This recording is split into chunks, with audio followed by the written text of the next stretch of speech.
ગુજરાત રાજ્યમાં છેલ્લા ઘણા સમયથી નાની વયે હાર્ટ એટેક આવવાની અનેક ઘટનાઓ સામે આવી રહી છે અને હજુ પણ આ સિલસિલો યથાવત છે. આ જ ક્રમમાં ગોધરામાં વધુ એક યુવકનું હાર્ટ એટેકને કારણે મોત થયું હોવાનું સામે આવ્યું છે.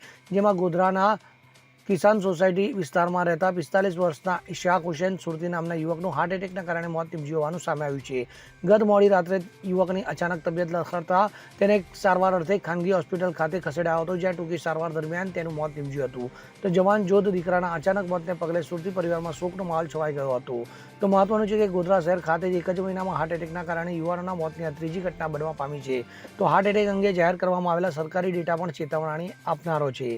ભારતમાં છેલ્લા 3 વર્ષમાં હાર્ટ એટેકથી મૃત્યુ પામનારાની સંખ્યામાં નોંધપાત્ર વધારો થયો છે. નિષ્ણાતોના મતે કોવિડ-19 પછી હૃદયરોગનું જોખમ અને ઘણું વધી ગયું છે. તો એનસીઆરબી દ્વારા બહાર પાડવામાં આવેલા નવા ડેટા અનુસાર માત્ર પાછલા વર્ષ 2022માં જ હાર્ટ એટેકના કેસોમાં 12.5% વધારો નોંધાયો છે. Bureau report CN24 news. હવે જુઓ દેશ દુનિયાની તમામ ખબરો તમારી આંગળીના ટેરવે. ઉઠાવો મોબાઈલ અને ગૂગલ પ્લે સ્ટોર પરથી ડાઉનલોડ કરો અમારી CN24 ન્યૂઝ મોબાઈલ એપ.